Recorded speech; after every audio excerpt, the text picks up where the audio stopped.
Hello to our audience on Dine Sports. I am Anthony, here with Nick to break down UFC 292 Sterling versus O'Malley from Boston, Massachusetts this Saturday. Nick, we break down every UFC pay-per-view together, but this one feels special with you and me attending in person this weekend. I'm absolutely hyped. The Sugar Show, live and in color. This main card is stacked. How hyped are you for the fights this Saturday? Very, very hype, man. And yeah, we've been doing this since the pandemic started, I think, covering every single fight, even before we were doing it for Dines. But yeah, I'd be lying if I said this one wasn't a lot more fun researching, knowing we're going to be there in attendance. I mean, every fight I'm looking forward to for one reason or the other. Really solid main card. We lost a few good fights. I know Cejudo had to drop out. Obviously, Jeff Neal's out, but they did a good job finding replacements. Still really intriguing matchups. We have the two Ultimate Fighter finales on this card as well. A lot of good up and coming prospects. I mean, top to bottom, just great name value. So not only are we getting a fight in our backyard, but it is a stacked pay per view. I'm very excited to not only be there, but to break them down with you right now.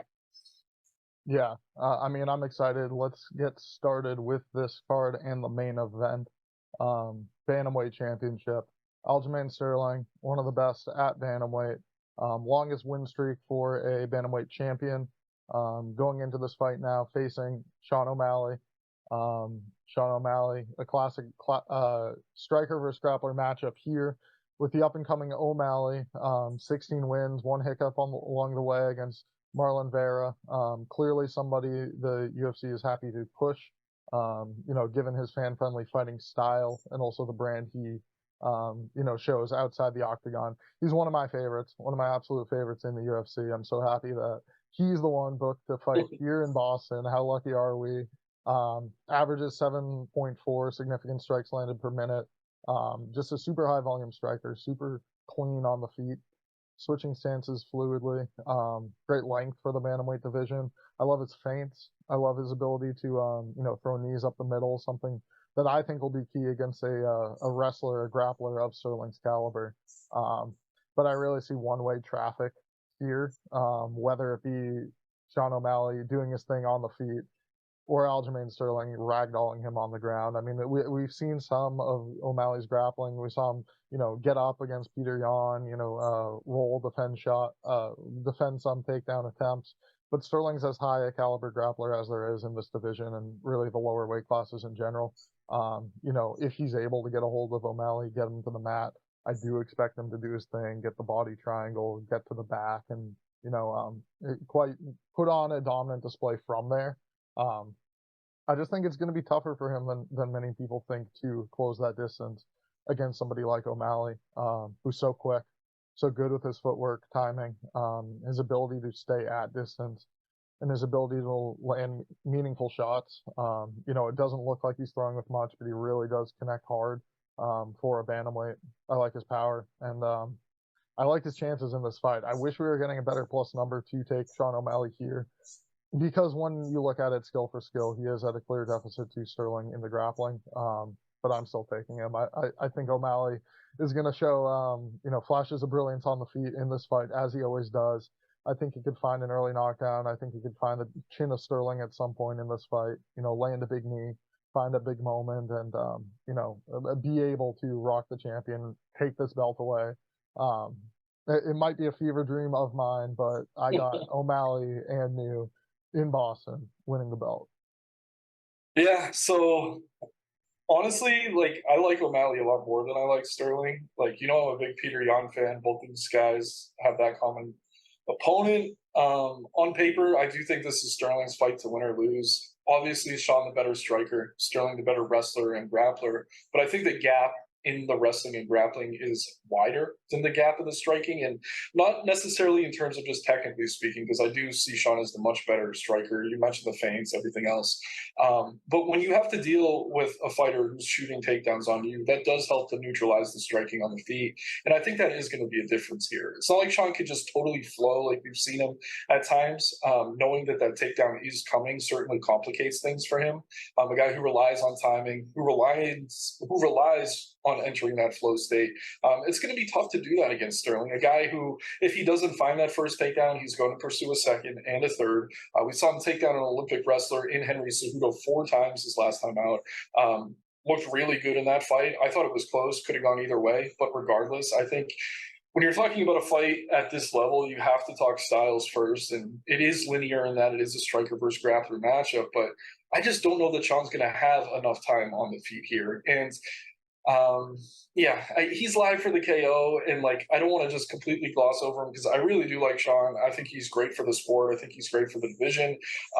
Really a fan of his, honestly. I've bet him in most of his fights, other than that last fight against Peter Yan, and I don't know. He did get the inside track though, and I mean we've seen it with guys like Alex Pereira. Sometimes that works out. Some of these guys like Marlon Vera, who's on this card, has been grinding for years trying to get a title shot, just taking on the toughest in the division. He's faced already everyone in the top 5. O'Malley, he had that DQ over Munoz. Don't really know what would have happened in that fight. I do think he probably would have pulled away, but it's tough to say. And then he had a really close fight with Yan, and now he's in the title spot. So it's not always skill. It's not always talent. They say luck is like being prepared when that moment arrives, and Sean certainly did everything he had to do to be awarded this moment. But honestly, on paper, I mean, Sterling averages more than 2 takedowns per 15 minutes. Pretty low takedown accuracy, but that's because he is constantly shooting on guys like Cejudo, Yan, etc. O'Malley, 60% takedown defense in the UFC. I mean, he's tall. He can set a wide base. That's going to make things difficult at times for Sterling, but Sterling's so good at wrestling against the cage. And I know Sean has a big reach advantage over most of his opponents, but Sterling, I mean, he's massive for the weight class as well. These are 2 huge bantamweights. Like, realistically, I mean, you could have these guys fight at 145, and probably be just as good at the fight. But yeah, for me, I like the number on Sterling. I just think he's faced the better competition. I think he has more paths to victory. If he can't find a finish of O'Malley on the mat, he could grind him out for the decision. He's certainly going to be winning minutes on the ground.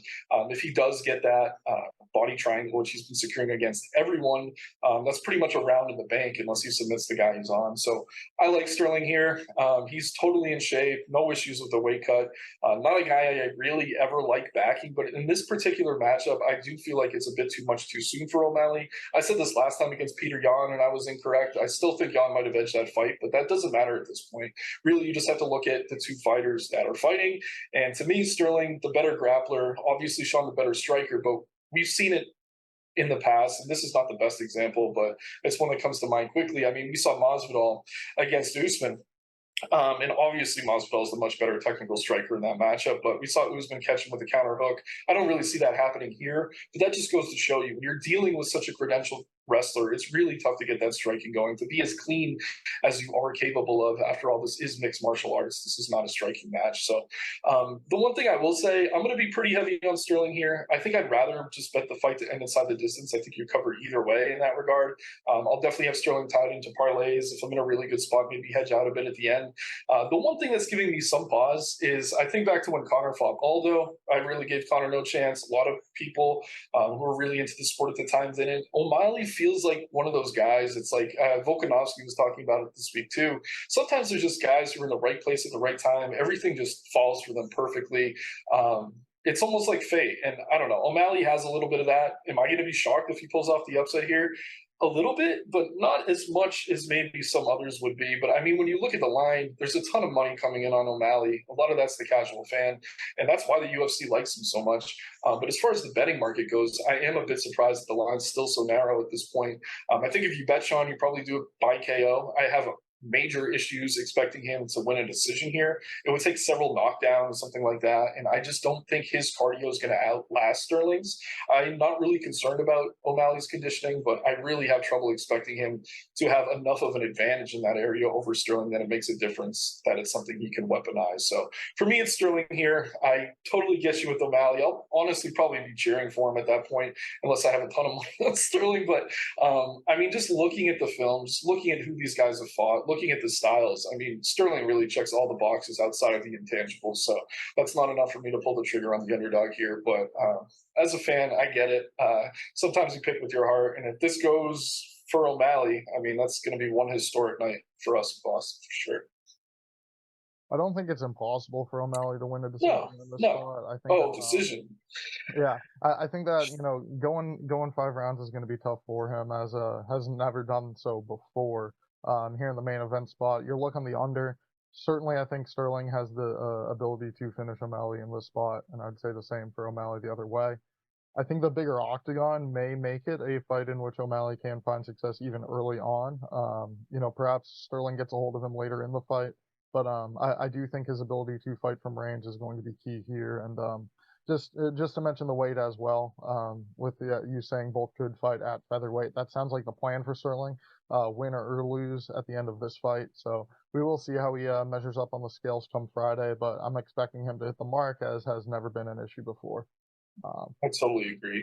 And just one more thing to touch on quickly. I mean, obviously, I talked about Peter Yan, one of my favorites in the division. Obviously, for you, obviously, Corey Sandhagen's one of my other favorites. I mean, a lot of people compare him to Sean, kind of tall, wiry striker. And I don't want to play too much MMA math, but going into that matchup, I mean, a lot of the narratives for folks on the O'Malley side were saying a lot of the same things they were about Sandhagen, myself included. And as soon as Sterling got his hands on him, he took that long body down and found that sub rib very, very quickly. So I don't know. I think I had that in my mind as well in backing Sterling. Just yeah, he's been able to take everyone down, and I don't think that's going to be an issue here against them now.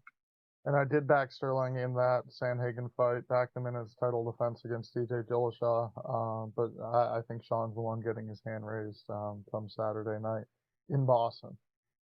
We will Moving see. on to the second title fight of our card in the co-main event, the women's strawweight belt up for grabs, with Zhang Weili looking to defend the title against Amanda Lemos, plus 250 underdog against the defending champion, who could be had for minus 320.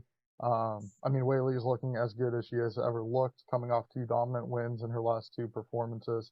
The spinning back fist against Joanna Jędrzejczyk that set her up for another title shot. And then, of course, the finish of Carla Esparza, getting her in a crucifix and then choking her from there. Very impressive showing. I think she has a clear edge over Amanda Lemos if this fight is to hit the mat. She averages 1 takedown per fight, Zhang Weili, but I could certainly see her mixing in the grappling as needed in this spot.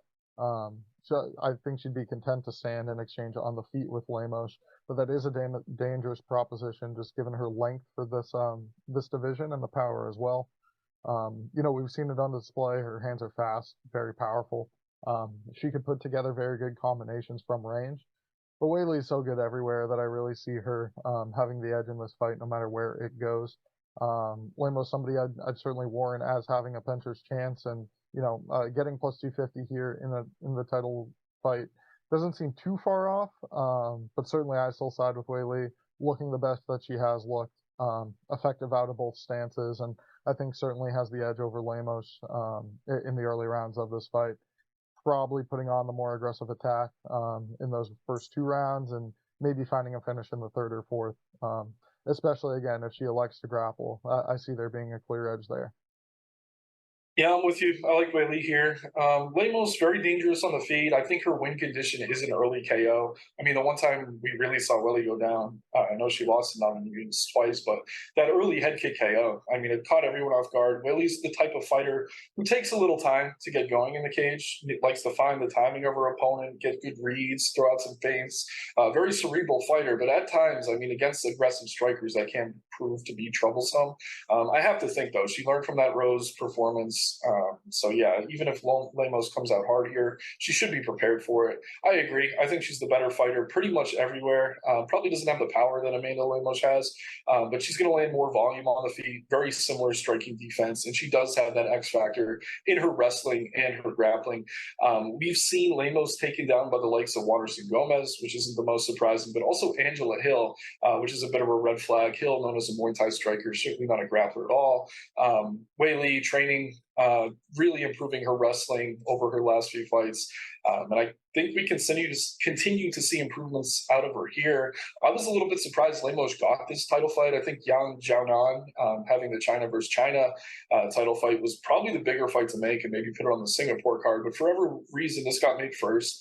Credit to Lemos, definitely a tough fighter. I mean, I was a little bit surprised she caught Rodriguez at the end of that last one, but when she fights big physical fighters, she fought a close fight with Waterson Gomez, and then against Andrade, or wasn't that close against Waterson, but Waterson had her moments, and then against Andrade, she was kind of similar in stature, in strength to Wei Li. We did see her just pushed up against the cage, caught in a head, a standing arm triangle, and I don't really see that out of Wei Li here, but just knowing that Wei Li could probably rush her if she needs to close distance for a takedown, or if she's having trouble closing that range when they're striking. I don't know. I just think she has enough grit in her to close that distance, make it ugly if she has to. But really, I mean, as long as she survives early, I think Lemos is going to start to fade into the later rounds. And I'm right there with you. I think we probably see Willie score the finish, whether it's on the ground or on the feet, maybe third, fourth, potentially fifth round. I don't think it comes early for Wei Li. I think she's going to be a little bit tentative, wait for things to come to her. She's going to be very careful in that first round against lane motion. If you find yourself heavy on Wei Li Zhang here and she's tied into all your parlays, you're better on the money line and a ton of juice, I would say maybe just hedge with Lemos by KO round one, maybe a sprinkle on round two, because I think that's her only real path to victory here. After that, it should be Wei Li no matter where this one goes. Yeah, I'm expecting a dominant performance for the champion here and still um, fighting in Boston. The featured bout should be a very good one. Welterweight matchup. The undefeated Ian Gary getting a nice showcase bout here, facing Neil Magny. A short notice draw after originally booked to face Jeff Neal here in Boston. Magny, the perennial gatekeeper, looking to turn back yet another prospect, sitting plus 370 at current as the underdog against a minus 490 Ian Gary. I love myself some Neil Magny very often. I find him a great dog bet on many occasions. Just his ability to clinch with guys, make fights boring, keep them up against the cage, uses his length to great success when it does come to fighting, whether it be striking at range or using those longer arms in the clinch for elbows and other sorts of attacks. I just really haven't seen the same Magny as of late. Since the start of 2022, he hasn't been putting on great performances. Now 36 years old, it's been mediocre showings his last few times out, and Gary's the real deal in my opinion. This kid's got incredible striking. I think he's showcased, great eyes and precision striking over his past, performances in the UFC. Certainly finding the chin of Jordan Williams, a very clean win. But then also the ability to, make fights a bit gritty, win the later rounds against Song Kenan, Kanan, head kicking Daniel Rodriguez. The striking is on full display in these Ian Gary fights. I like his decision making. I like his patience. And, we've seen his ability to really fight well from range. I feel like going up against a guy with 30 UFC fights like Neil Magny is a tougher test for Gary. I think we could see Magny slow this fight down and make it a 15-minute decision. But I think nonetheless Gary is going to prove to be the better fighter here on Saturday. I think he's going to touch up Magny. I don't think Magny is going to be able to take a ton of the shots that Ian Gary throws with full power. And I think Gary's a sneaky good grappler as well. A black belt in judo, very credentialed there. I don't think Magny's really going to be able to take him down. And even in these clinch exchanges, I don't see him having, the success he has against some of the lesser, competition he's been facing lately. So give me Ian Gary here. I got him in a couple parlays earlier in the week at a better price than this. Hard to really, feel confident betting him at minus 490. Maybe looking at an inside the distance prop on him this weekend.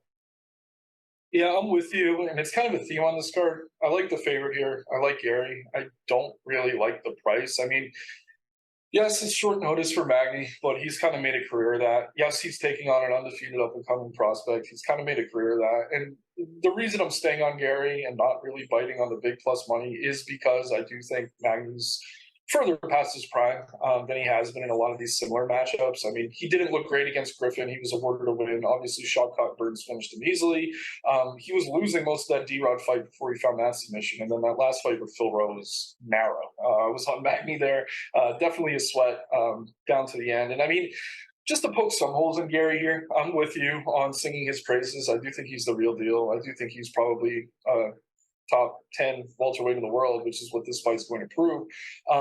But I mean, you look back to some of his fights. I mean, the Darian Weeks fight, Weeks don't really rate him at all, but he was able to cage push a lot more than I felt great about. And I mean, if Magny could kind of execute a similar game plan here, he can make this really close and ugly. I think when these two are at striking range, though, Gary's going to have the bigger moments, land the bigger shots. My biggest knock on Gary is his striking defense. He absorbs more than 4 strikes per minute, which is not great. But at the same time, Neil Magny is not a power puncher by any stretch. He's doesn't really have the power to put Gary's lights out. And there was that scare in the Song Kanong fight. But Song actually, while he's nowhere near Magny's level overall, much more powerful puncher. So you got to think Gary learns from that. The UFC is doing a really good job, kind of slowly building him up in a similar way to how they actually built O'Malley. And I think they're building Gary a little quicker, but at the same time, I think they need him to refine some of these skills. And the matchup with Jeff Neal, if those two were just going to strike, I thought Neal was very live for the KO, knowing Gary likes to keep his chin up there at times. But against Magny, I think he should be safe in that regard. I'm a little bit afraid of Neal making this the most boring fight on the card, grinding him up against the cage for 15 minutes. But Gary's going to be prepared for that. As soon as he got the short notice opponent, he started training with Phil Rowe. Very similar body, very similar fighter as Neil Magny. So I thought that was very sharp. Doing all the right things. We've seen major improvements in Gary's game since he moved to Killcliff FC, where he trains with the likes of Gilbert Burns and Shavkat Rachmanov, two guys who have wins over Neil Magny. So I think he checks all the boxes. I think he gets it done here. I'm not sure if I'd bet him inside the distance or not, but at minus 500, I do not feel great about this price at all. Like I said, if Magny makes it boring, even if Gary should get the win, maybe the judges go the other way. And yeah, I mean, with the striking defense the way it is, I don't think Magny has the power to finish him, but he could maybe steal moments of rounds. So I'm on Gary here. I will be tying him to a few parlays, probably have a sprinkle on him inside the distance. But all that being said, proceed with some caution. Whenever you're dealing with guys minus 500, I don't know. It just gives me some pause. We've seen this with Magny in the past. He does win fights he's not supposed to win. And that's certainly what we have here. Yeah, 5-1's not warranted in any sense. Open 3-1 when Magny was announced Yeah, as that's the more villain reasonable. opponent. Much more like it. And then when it comes to that as well, it's not like it's super short notice for Magny. He's been staying ready. His name has been in talks of a couple fights coming up here, and he was traveling anyway to Boston, in the corner of Austin Hubbard, training with him this camp. So certainly live at the number. I think Gary wins, pretty dominant fashion, but should be a good fight here at welterweight. Moving on now, a very fun short notice booking at bantamweight. Mario Bautista minus 240, losing his opponent Cody Garbrandt this past weekend. And in steps Damon Blackshear. You may recognize Blackshear from his win this past Saturday via twister submission. Had him by sub in that fight. Blackshear, I'll toot my horn a bit. 11-2 on the previous card, 10-2 the card before. A pretty nice win streak as of late with Blackshear included, a confident pick of mine. Now trying to make the turnaround on just 7 days and pull off the upset of Mario Bautista. Curious to hear your thoughts first, Nick. What do you think of Blackshear in this spot? Yeah, I mean, it's a fun matchup. But I don't feel great about the double weight cut. And I think that's the biggest X factor for me. And while I'm probably going to stay, and why, excuse me, I'm going to probably stay on Mario Batista here. So the thing about Blackshear, really good grappler, but most of the time he's finding finishes. It's against guys who really can't hang with him on the mat. We saw that against Jose Johnson his last time out, where he got that win via twister, but he was a minus 300 favorite there. Batista preparing for Cody Garbrandt, not really a guy who we had to worry too much about wrestling. So there are some, I guess, reasons to maybe consider Blackshear here if he can get the wrestling going, if he can secure a few takedowns, control some minutes on the ground. I think he's going to look really good. And I don't know. The thing with Batista, I like him a lot. Very dangerous, good finisher, good striker. Has really solid jiu-jitsu of his own. But we do see him fade a time late in fights. So on a full camp, I think Blackshear would be more interesting here if he could weather that early storm from Batista. I think he would have a cardio advantage. But we go back to these last few cards. I mean, we had Guran Kudaladze. Who else? Who had the double weight cuts? There's a bunch of guys. Zaga Zumagulov was one, David Vorak. Anytime guys are cutting weight twice or within 2 weeks. It's just very bad for their cardio, very bad for their durability. And even when they're super skilled, it just seems that they're a step behind. I know Blackshear didn't take much damage in that fight against Johnson, but at the same time, I don't like that he's cutting weight twice. And even so, I think Batista's the more potent finisher. I do see him as the much better striker, more dynamic on the feet. The one fighter here who does have finishing power. If Blackshear can control position on the mat, I think that's his path to victory. But like I said, I don't know that he's going to be able to do that for 15 minutes against a guy who's prepared to take on a former champion in Garbrandt, certainly a guy who's past his prime, but you know Batista put in a really solid camp for this one. And yeah, we saw this with Lupi Godinez. I think last year was it had a really nice win. She got on the next card the next week, and she was taken out by a pretty low level opponent. I think in Jocelyn Edwards it was. And I rate Batista pretty highly. I think he's just outside that top 15.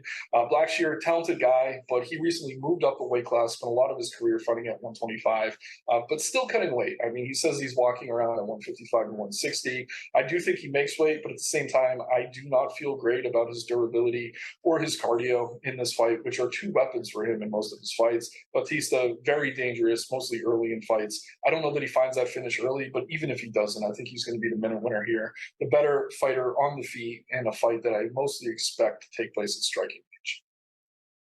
Yeah, I like Bautista a lot. I think he's better than minus 240 in some spots. I think he should have the tools to get it done here in this matchup. Certainly, I'd line this closer to pick on if Blackshear was given a full camp, but you hit the nail on the head. His style, that grappling heavy approach, wrestling heavy approach, isn't going to be conducive to a second weight cut to 135 pounds. I heard in an interview, said was up to 155 after his fight, after the twister submission. And again, that came against a guy in Jose Johnson who's not the highest of level. Blackshear's done well against some pretty mediocre competition, and while I think he's a very skilled fighter, I think he's going to be behind here against Mario Batista. Batista in his matchup with Garbrandt, I think would have been training the striking a lot, and we should see him letting his hands go here against Blackshear.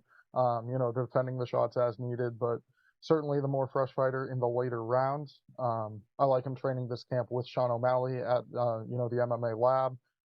Camp that's been on fire. Kyler Phillips with a recent win as well.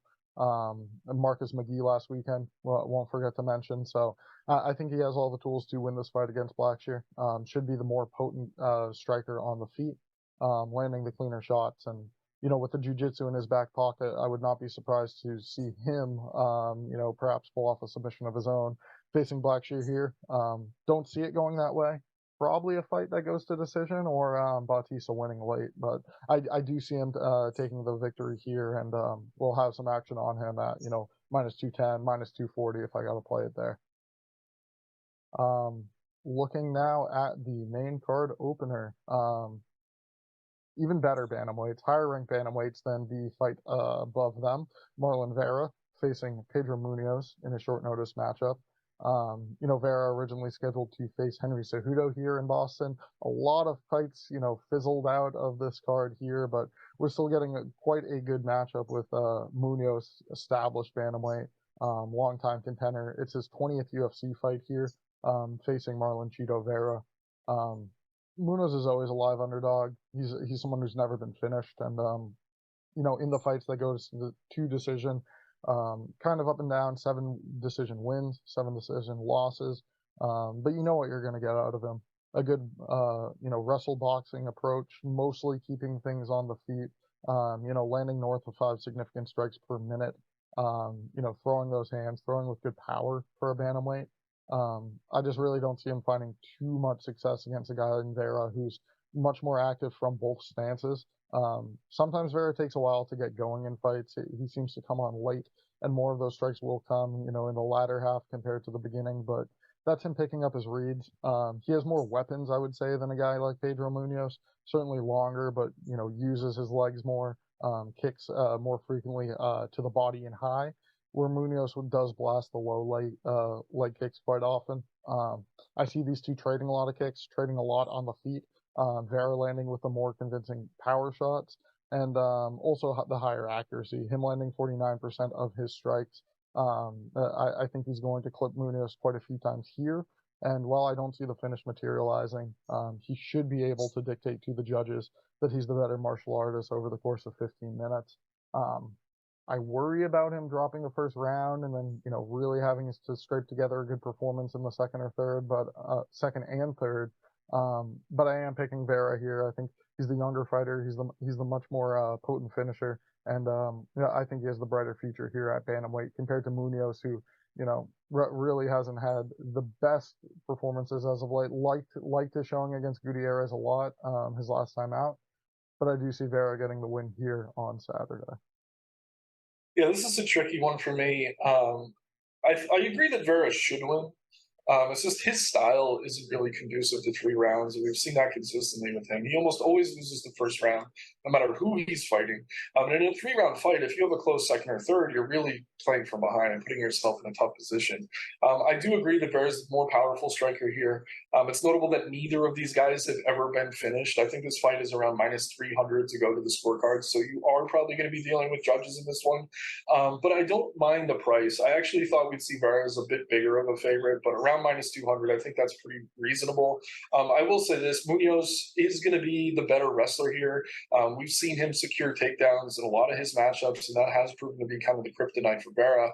We saw him mixing in the wrestling against Gutierrez. But the thing with Gutierrez, he was so hesitant to close the distance on Munoz. And the one thing about Vera is once he does get going, he is super aggressive. He is super violent. And that's not the type of fighter that Munoz usually deals well with. Munoz does well when he's point fighting. He does well when he's squeaking out fights on the scorecards. But if Vera brings it, I do think he gets it done here. I think he has the bigger moments, could play a knockdown or something like that. I don't really see him putting Munoz out, but definitely the more dangerous striker.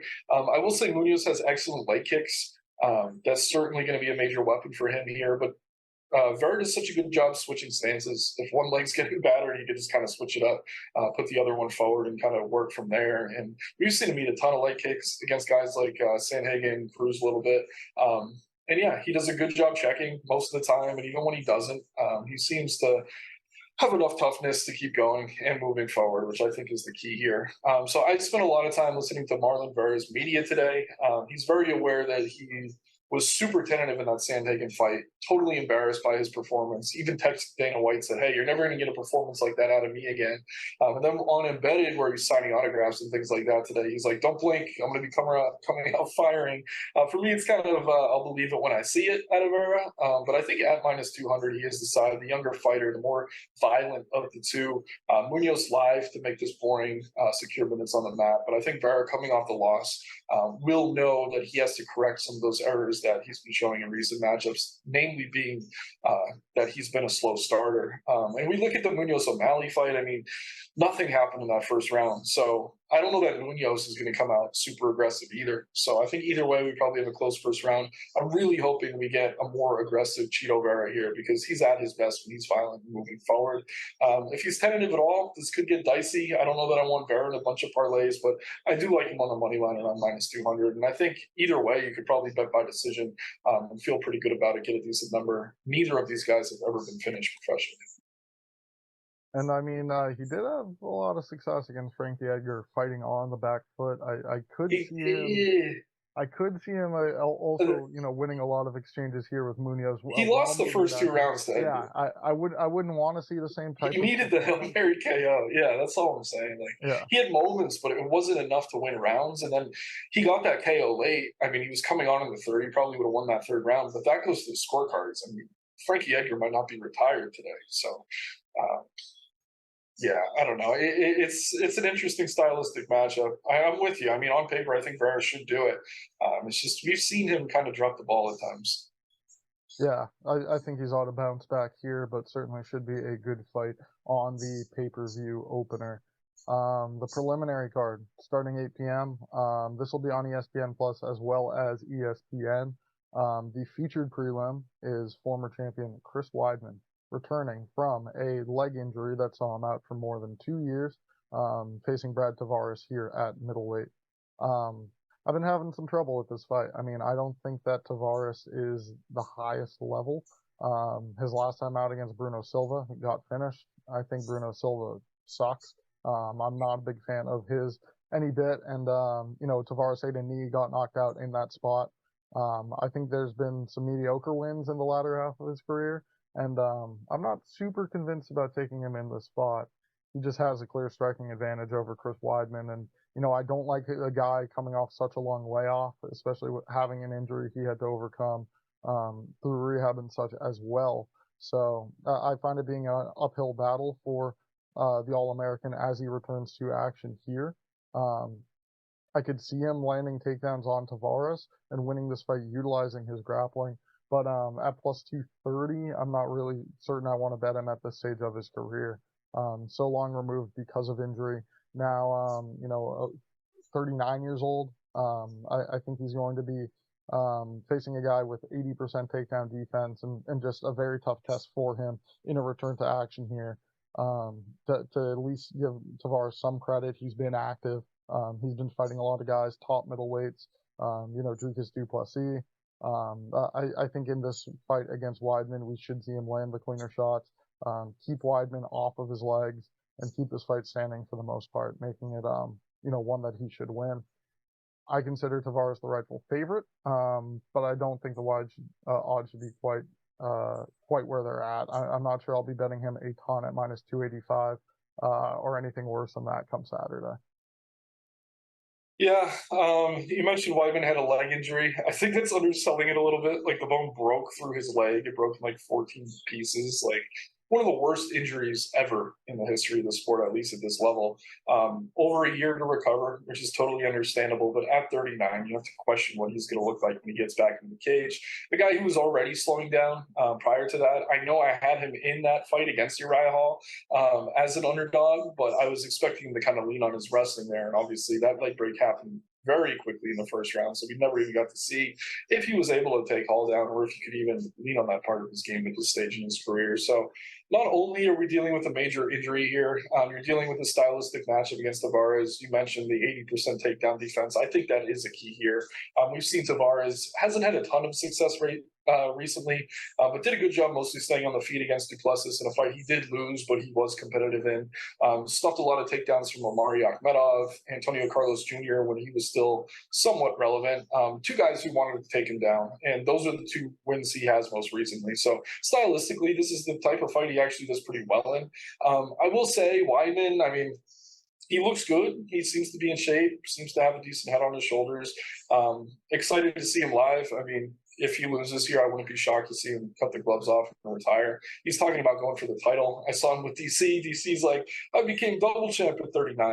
The thing is, middleweight isn't exactly the same as light heavyweight and heavyweight, especially not in 2023. A lot more athleticism in these divisions. And yeah, I mean, Tavares is no spring chicken in his own right. Hasn't looked great, but Silva overwhelmed him. And if Silva's anything, he is powerful. Weidman, I mean, we saw him KO Silva a decade ago, honestly, but he's not really a power striker. And I mean, even though Tavares was recently KO'd, I'd still applaud his durability. Really tough Hawaiian guy. Fights at Extreme Couture.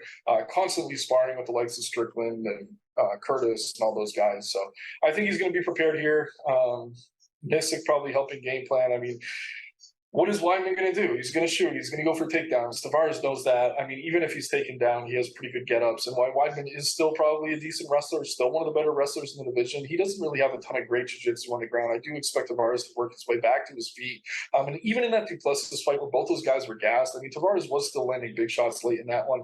And Du Plessis, if anything, I mean, he really weathered that and outlasted Tavares. I don't think a 39-year-old Chris Weidman is going to be outlasting Tavares here. So I like Tavares. I don't hate the price, honestly. I'll probably tie him into a few parlays. Don't know that I want to just bet him on the money line. I kind of like the decision, but when you're dealing with a guy coming off such a long injury at that age, I mean, we've seen guys like Gustafsson just completely break before our eyes. So I wouldn't be shocked here if Weidman took a little damn and said, you know what, it's been a nice career. Maybe I'm done here. So I like Tavares. I think he gets it done. Much better striker.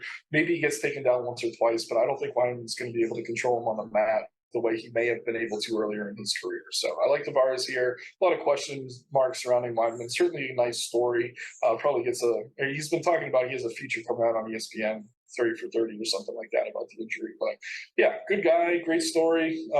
Legendary wrestler, obviously legendary career for the wins over Silva. Former champion, but further past his prime than I think Tavares is. Yeah, and you talked me even more into him. I mean, spitting there. The Tavares knockout last time out was really scaring me, but you bring it up. Weidman isn't really known for the hands. Really Right. probably won't be connecting with Tavares on the feet here. I think I saw something. The first thing I'm doing is throwing the hardest leg kick in Yeah, my yeah, I life. The saw. first time He out from said that a Weidman few too. months ago. Yeah. So Hey, someone asked him about it again today, and he was like, "I don't know if I'm going to do that." He was like, "I." He's like, "When I'm afraid of something or I fear something, I like to lean into it, or something doesn't feel like right. I like to try it." Um, I don't think he's going to come out throwing probably leg gonna be a kicks. single leg right away, but Yeah, yeah, exactly. we'll be yeah, should be good. I got Tavares here. Should be Nice. getting his hand raised. I'm with you. All right, middleweight again. Here Gregory Rodriguez minus 350 facing Dennis Tululin. Should be a good fight. Should be a very fun fight between middleweights. Favored to finish inside of the distance. Looking at over under 1.5 rounds in the spot, with both guys landing more than 5.3 significant strikes per minute. I'm a big fan of Rodriguez. I like a lot of what I've seen from him in the UFC. Got knocked out his last time out. He's proven to be a guy who is willing to get into prolonged phone booth exchanges. And, he's fine occasionally getting knocked out, which is not something you like to see out of a minus 350 betting favorite. But I do think Rodriguez is the better fighter in this matchup. I think he is the more dangerous striker on the feet, while Tululin would like to stand and kickbox and trade shots with Rodriguez in this matchup. I think Rodriguez is going to land with more power. And despite the fact we've seen him KO'd a few times, he normally is good to eat quite a few shots prior to falling. I'd rate him as having the better chin in this matchup. And while we've seen Tululin, sparked a couple times, knocked down, he also has a big deficiency in his grappling. I think that Rodriguez, if he elects to take this fight to the ground, elects to utilize his jiu-jitsu and his, offensive grappling, he should find a lot of success facing Tululin. It's been three losses in a row by submission for Tululin of his last three losses. So I really don't see him having much success if Rodriguez does shoot for a takedown, and he's averaging more than 2 landed per fight. In addition to that, Tululin absorbs more than 6 significant strikes per minute. Really a defensive liability when it comes to these striking exchanges. So while Rodriguez doesn't have the highest fight IQ, certainly does not warrant a minus 350 price tag, in my opinion. I think he does roll on the spot. I think he's much bigger, stronger, more talented than Tululin, and I think we see that come fight night. Yeah, I'm with you for the most part. I like Rodriguez here. I think he gets it done. I totally agree that the clearest path is the grappling. You mentioned Tululin's last three losses coming via submission. The thing is, and the reason I don't love the price here is against Bruno Ferreira, Rodriguez should have grappled. Against Chidi Nojikani, he should have grappled. Against Petrosian, he probably should have grappled. And he just never chooses to lean on that part of his game. We know he has it. He's a credentialed BJJ player. Definitely the better grappler in this matchup against a guy who was a major, major hole in his game. But do we know if he's going to lean on that? I don't know. And if he doesn't, I mean, we have seen Rodriguez spark before. He was almost finished by Chidi. We saw him taken out last time against Ferreira. But I will say this. I think in 2 or 3 of Rodriguez's losses where he was KO'd, those all came against southpaws. They all came on counter left hooks. The good news for him here is Tululin is an orthodox striker, not really a guy who has the more powerful left hand. Definitely favors that right. I think that plays to his advantage in this matchup if this is a fight that only takes place on the feet. I want to back Rodriguez here. I want to be confident in him. If I can find an interview where he says he's going to grapple, I'll probably tie him in almost everything. But if we don't get that, proceed with caution because yeah, I mean, the fight IQ just isn't there, and you would think it would be. This guy, I mean, you hear him in interviews, seems to have a really good head on his shoulders. I think he's older than he says he is at 31 years old. But yeah, I mean, just grapple, dude. Tululin cannot do anything on the mat. It's just such a clear path to victory. But I fear he's going to stand and trade. I hope coming off a KO loss, he wisens up He does average over 2 takedowns per 15 minutes, but those are very condensed to certain moments in certain fights. And in most of the matches where he should be grappling, we haven't seen it. So if I can get a little birdie to tell me that he's going to shoot for takedowns here, I'll probably tie Rodriguez into almost everything. As it stands, I like him, but I can't be super confident in him at this price if they're only going to strike. So definitely check out the article on Saturday to kind of gauge my confidence. I think regardless, I'm going to be on Rodriguez, but yeah, the game plan is going to dictate that level of confidence for sure. Yeah, and I will be taking Rodriguez in the spot. I like him. I'll probably be playing the under as well, and all I It's really low. see is yeah, and I mean if it doesn't hit, I'd say Rodriguez is probably grappling and winning a fight by decision. So maybe placing both of those bets. I think we do probably see this one end inside the distance on Saturday. Next up, we have two fights for the Ultimate Fighter finale. We'll first break down the lightweight title fight between Kurt Holobaugh and Austin Hubbard. Austin Hubbard minus 165, the favorite in this matchup against Holobaugh. What are your thoughts here? This is one of the toughest fights on the card to call, honestly. I mean, you look at these two guys, Hubbard, the younger fighter, the more athletic, trains up in elevation with the likes of Neil Magny, really excellent cardio, pretty athletic, good on the feet, not really a one-shot KO type guy, but his striking does seem to continue to improve. Earlier in his career, he really struggled to stay off his back, but he's actually made wrestling more of a strength and a disadvantage at this point in his career. So he's checking a lot of boxes for me. The one thing with Hubbard is he's tentative. And we saw that in that final fight against Roosevelt Roberts, really just waited for the fight to come to him. It didn't really come at times. He kind of picked and poked, kind of won it on the scorecards, didn't have a ton of great moments or anything like that. And while I don't think Holloway is going to have athleticism here, I do think Hubbard's the better grappler, the stronger guy. I think Holloway is going to bring it. I mean, this is a guy who pretty much had retired before he jumped on the Ultimate Fighter. Looked really good there. I mean, the final win over Jason Knight, I thought Knight was pretty live in that spot. He picked him apart. He absolutely murdered him on the feet there. So if he can keep this fight standing, I do think he's the more dangerous striker, the crisper striker. I just think Hubbard could probably cage push here, get a few takedowns, win minutes that way, and make it boring and ugly. If this is a fun kind of fight of the night type spot, I think Holloway wins as the underdog. If it's kind of boring, Hubbard's securing a takedown or two each round. I think he wins it. But I've gone back and forth. I'm honestly not entirely decided on this. I might just bite on the dog because I like Holloway at the plus money. But at the same time, I mean, if you're looking at intangibles, Hubbard's really checking more of the boxes. More active fighter, younger fighter, more well-rounded game. So a really tricky spot for me. Definitely one you're going to have to check out the article on. But fun fight nonetheless. I'm hoping it mostly stays standing. Should be a good one. Yeah, and you'll want to check out Dines on Saturday for my official pick on this fight as well. But right now, Eileen Holloway, I think he's the more explosive of these two. I think he's the more dangerous and a live underdog.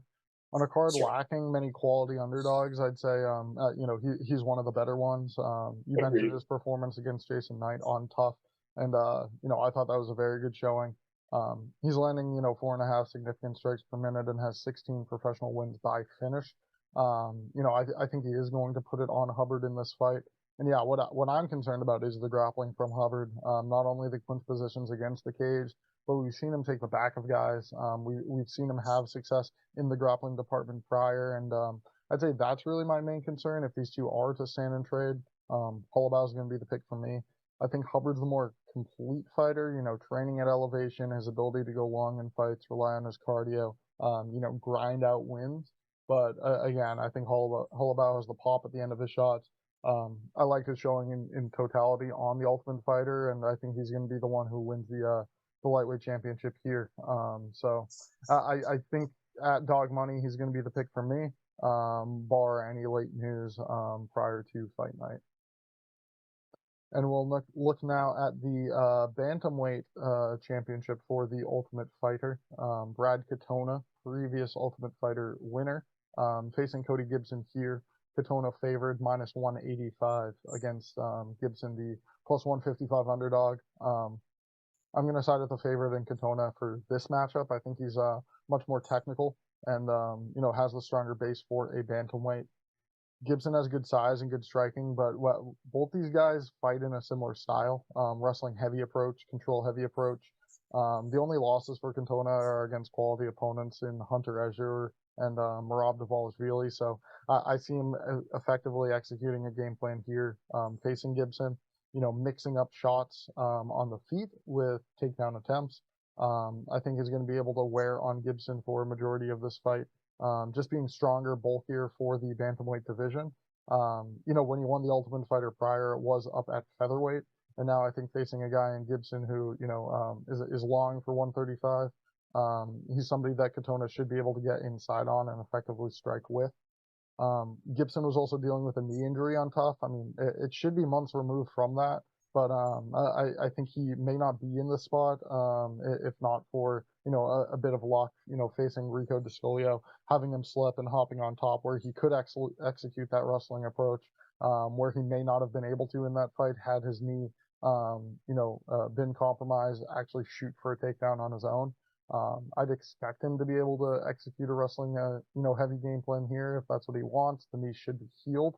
But again, against Katona, that's a guy who is also effective in that department of mixed martial arts. Should be able to counter wrestle effectively, and it seems like the better fighter overall. So I'll be taking him at minus 185. I see him winning, bantamweight, the Ultimate Fighter once again. Yeah, I'm with you. I do think Katona's the side here. I mean, major X factor, that knee injury for Gibson. I think he said it didn't tear the MCL, but definitely strained it. So it's tough to know exactly where he's going to be off that knee injury. Fun little piece of trivia or fact, though.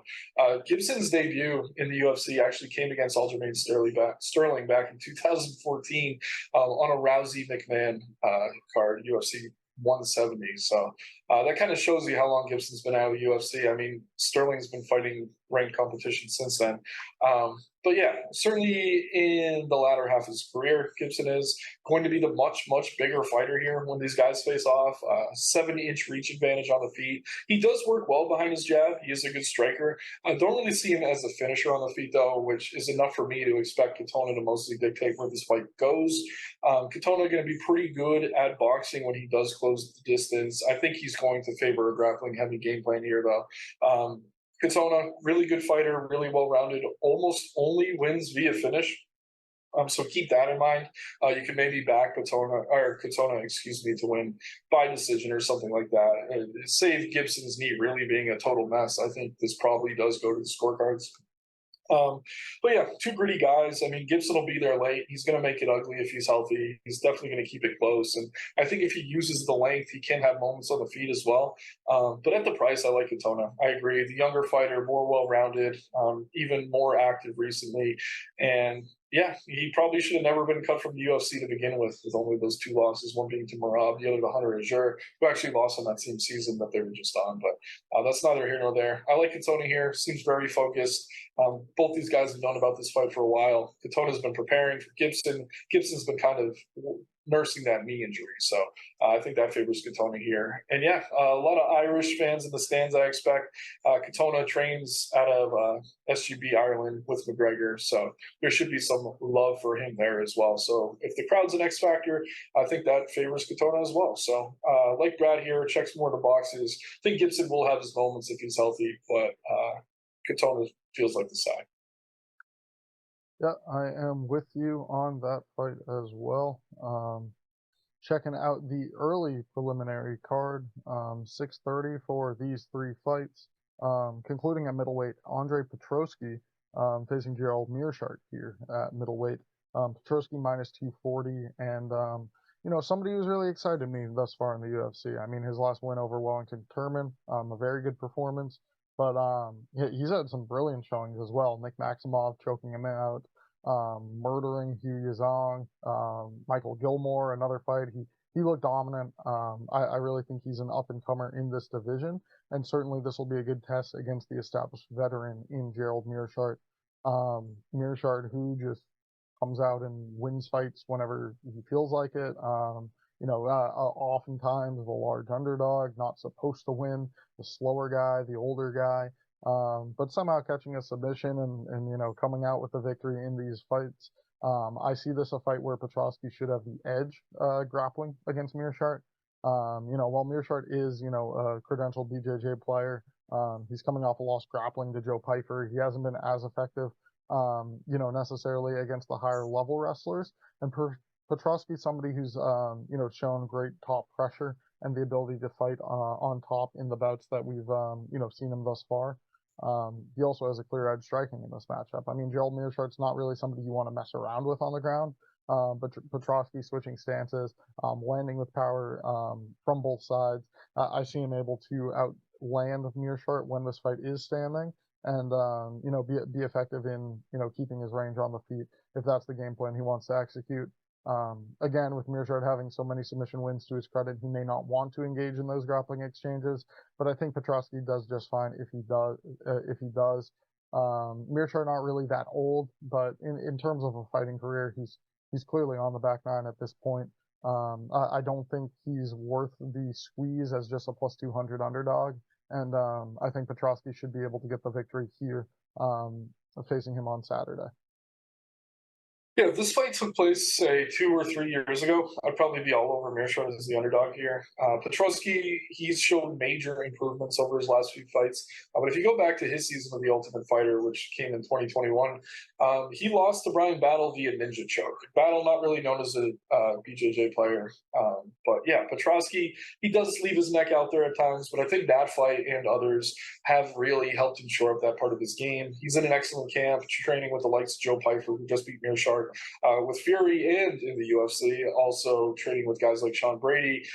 Very clear paths to victory here. I mean, if he stays on the feet, he's going to be the more powerful striker.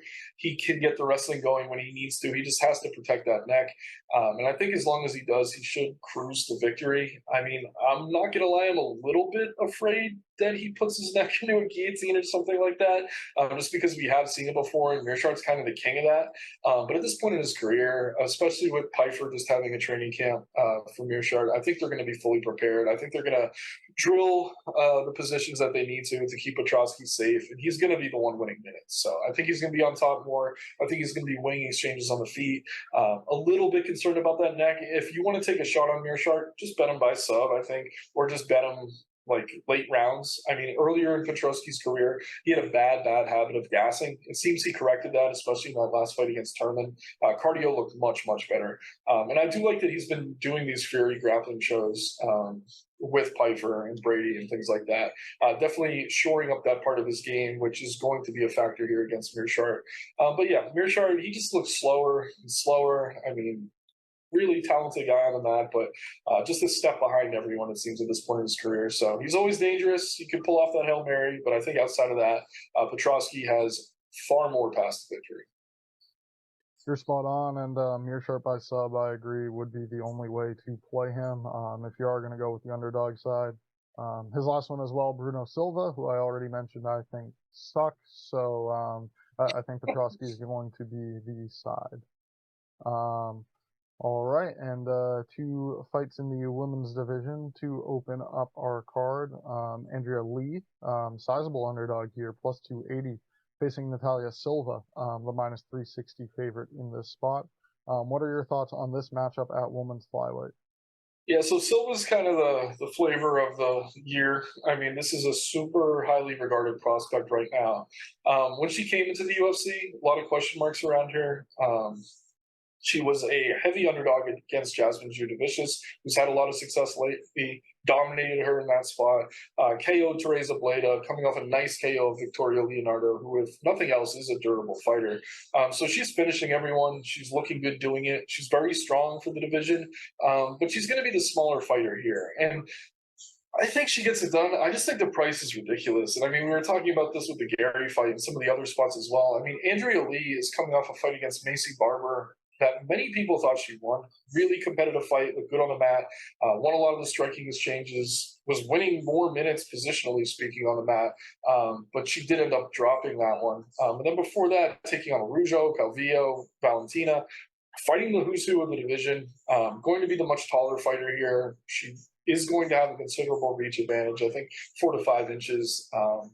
And yeah, she's tricky on the mat. I mean, she's slippery, she's long, she uses her frame well. So I do think Silva's more athletic. I think she's quicker. I think she could probably bowl over Lee on the feet. I think she could hang on the mat if she is taken down and work her way back up if she is taken down. But at the same time, I mean, looking at the price here, looking at the girls who these two have been fighting, I mean, I just think it's mispriced. So part of me is tempted to just take the shot on Lee at these odds because I think the fight's priced incorrectly. But I will say I do think Silver probably gets it done in a close one. I just really don't like the price. Yeah, I mean it's hard to get to her at this number. I agree with you there, but I do think Silva is going to be the side. I think Lee, while she could have some success grappling against Silva, we've seen that the Brazilian is very dangerous on the mat, and I also think Lee is, maybe based on recent performances mostly, going to be looking to stand and strike here. As you saw out of Silva, those previous performances, very good striker. I don't really take anything at all from the fight against Leonardo, but that matchup against Bleda, Jasmine Jasdavidius, looking phenomenal. I think she is going to be able to land the cleaner strikes on Andrea Lee over the course of this fight. I like her work out of the southpaw stance. I think she's going to be able to catch Lee at a higher clip than the strikes that she absorbs. And she is currently landing at a higher rate of accuracy through her few fights thus far in the UFC. This is a considerable step up in competition, finding somebody who is ranked. But I think Silva is ready. She's 26. We're going to talk about Karine Silva next, who I may not feel as strongly of as a prospect. But Silva seems like in a pretty good spot here. A favorable matchup, I would say, against Lee, who's on a 2-5 losing skid. I imagine she wants to, stand and strike here, and I imagine she gets outworked by, the younger and more talented Silva, in my opinion. So I am riding with Natalia Silva. I'm not sure how I could really play her at minus 360, but I'm not too worried about Lee taking this bout. And finally, our preliminary card opener, the first fight of the night. We will be there. Section 16, come say hey. For the first fight, Karine Silva against Marina Moroz here at women's flyweight. A rematch of a XFC strawweight bout from 2014, where the 20-year-old Karine Silva lost by armbar to Marina Moroz. I think Silva's legit on the feet and certainly evolved over the course of her career since that first meeting with Moroz. At current, she's on a 7-fight win streak, and I think she's going to put on a much better showing of herself here in this rematch. Moroz is coming off a loss to Jennifer Maia, where she really didn't look that great. I think in a fight that goes to decision, it's probably going to favor Silva based on her activity and also her offensive grappling. I think a majority of this fight will see Silva on top and winning minutes against Moroz, executing a more effective game plan grappling if these two are engaged on the mat. And I feel like that's where Moroz is going to be most dangerous. She is only a small underdog in this spot, and I think pulling off another submission win is not out of the realm of possibility. I think Silva is oftentimes very willing to engage with opponents on the mat, and Moroz at times is going to be dangerous in those spots if it does go there. So I think Silva does cruise. I think she does win minutes, utilizing both grappling and her ability to strike with Moroz. But certainly these odds are close for a reason, and I'm not sure I'm even confident enough to bet her heavily at just minus 150, where she sits at current. So eager to hear your thoughts on this women's flyweight matchup. Yeah, this is another tricky one, and mostly just because of the level of competition. I mean, Silva's been running through everyone: Kelvin Souza, Paulina Botello, Hui Hun Yan in her contender series fight, looking amazing doing it. But I mean, she really hasn't been fighting the same level of competition that Moroz has. Moroz took some time off. Before that was beating Mario Buena Silva, who's now in the title picture. Really nice win over Maria Agapova as an underdog in a fight that kind of feels similar to this one. I mean, Agapova usually comes out firing early, not nearly as technical, I think, as Silva on the mat. But at the same time, I mean, Moroz did a good job kind of weathering that early storm and then turning the tables on her pretty quickly. So I think it's possible we see something similar here. Moroz may be grinding out a decision. Silva, earlier in her career, had a major issue with her cardio and gassing out. But she's much bigger now, and I think maybe I hate to speculate, is on some sort of steroids. I mean, she looks huge. Her cardio seems to have improved dramatically. Maybe EPO. I don't know. Again, this is all alleged. I'm speculating, but that's enough for me to kind of like her in this matchup. I think she's going to be the bigger fighter, the stronger fighter.